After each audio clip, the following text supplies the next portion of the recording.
आप सभी साथियों को जय जोहार। पिछले कुछ दिन पहले झालावाड़ के अंदर पिपलोदी गांव के अंदर जो विद्यालय की छत ढह जाने से 7 मासूम बच्चों की जिंदगी चली गई थी। उसके बाद में हम भी उस इलाके के अंदर गए, उनके माँ बाप से मिले और सरकारों से न्याय मांगी। न्याय के दौरान हम दोबारा गए थे, हमारे सांसद महोदय भी साथ में थे।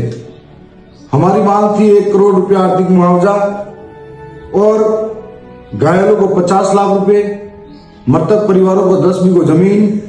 इस विद्यालय के अंदर जो कक्षा कक्ष नवीन बनेंगे उसमें उन बच्चों के नाम से कक्षा कक्ष बने। इन मांगों के साथ में जब गए थे तो माननीय कलेक्टर महोदय झालावाड़ ने बताया था कि हम बच्चों के लिए सुविधाएं कर रहे हैं, 10 लाख का आर्थिक मुआवजा तय कर रहे हैं। 10 लाख का आर्थिक मुआवजा किसी भी दुर्घटना के अंदर दिया जा सकता है।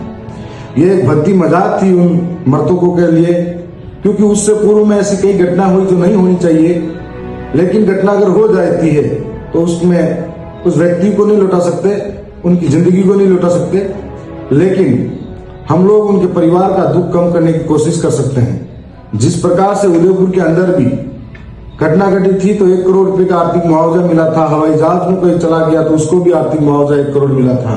सरकारी नौकरियां मिली थी। हम भी यही मांग कर रहे थे कि झालावाड़ के बच्चों को भी सरकारी नौकरी 1 करोड़ रुपए मिले, लेकिन सरकार ने अनदेखा किया। सबसे बड़ी बात, मुख्यमंत्री जी उस बच्चों तक मिलने तक नहीं पहुंचे। शिक्षा मंत्री जी जो आदिवासियों को गाली देते हैं, डीएनए की जांच की बात करते हैं, लेकिन वो झालावाड़ की घटना का जिक्र करते हुए उन बच्चों तक नहीं गए। और आज प्रदेश के अंदर हालात ये बने हुए हैं। हाल ही में विधानसभा का मानसून सत्र चला था। इस देश के अंदर जो लोग प्राकृतिक घटनाओं में या फिर प्राकृतिक आपदाओं में या दुर्घटनाओं में नहीं रहे, चले गए, उन सबको श्रद्धांजलि दी गई। परंतु विडंबना यह है, जो सरकार आदिवासियों दलितों की हितैषी बनती है, 2 शब्द श्रद्धांजलि के नाम पर भी उन सरकारों के सामने सदन के अंदर नहीं निकल पाए। जो राजस्थान के अंदर जो घटनाएं हुई उनको याद तक नहीं किया गया था, जबकि पूरे देश की घटनाओं को याद करने का जिक्र किया था। और उसके बाद अगले दिन भी सरकार अपनी गलती मानते हुए उनको श्रद्धांजलि दे सकती थी, लेकिन नहीं दी गई।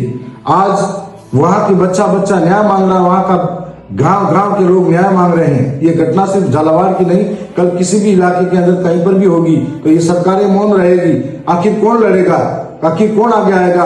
इसलिए हम जब पिछली बार गए थे, हमने ये बात रखी थी कि जल्द हम अगर न्याय नहीं मिलता है तो वापिस से आएंगे। मैंने विधानसभा सत्र के दौरान भी बाहर प्रदर्शन किया था, अंदर भी सरकारों को ये दिखाया था कि झालावाड़ की जो घटना है, झालावाड़ का बच्चा न्याय मांग रहा है। झालावाड़ के अंदर एक माँ बाप के आंसू न्याय मांग रहे हैं। वो उनके सपने थे जो टूटे हैं आपकी सरकारों की भ्रष्ट तंत्र की लापरवाही की वजह से। और आगामी 6 तारीख को झालावाड़ के अंदर न्याय महापंचायत है। उस महा आंदोलन के अंदर बहुत सारे जनप्रतिनिधि जो इस समाज के शोषित, पीड़ित, वंचितों की आवाज बनने जा रहे हैं, उन्हीं के साथ में मैं भी इस न्याय महापंचायत में शामिल होऊंगा। कुछ लोग जिम्मेदारी वाले पद पर रहकर भड़काऊ बयान देते हैं। मुझे लगता है कि वो मानसिक दिवालियापन है, और मुझे ऐसा लगता है कि उनके मुंह से कभी न्याय की बात नहीं निकलती, कभी शिक्षा की बात नहीं निकलती, कभी स्वास्थ्य की बात नहीं निकलती, रोजगार की बात नहीं निकलती। सिर्फ और सिर्फ जिस समाज में पैदा हुए उस समाज के नफरत करके लड़वाने का काम कर रहे हैं। मैं ये मानता हूं कि झालावाड़ की घटना डंके की चोट पर जाएंगे, हम लोग न्याय मांगने जाएंगे। और हमारे पुरखों का जो इतिहास है, लड़ने वालों का है, डरने वालों का नहीं है। हमारे पुरखे राणा कुंजा के नेतृत्व में मुल्दी घाटी के युद्ध में मुगलों को भी उनकी नाक में दम करने वाले थे। हमारे पुरखे बिरसा मुंडा के नेतृत्व में औपनिवेशिक शासन की जड़ें हिलाने वाले थे, जो हुल क्रांति के नाम से उन्होंने क्रांतियां की हुई है। हमारे पुरखों का इतिहास शौर्य, पराक्रम और बलिदानी था, जो हमें कोई डरा नहीं सकता।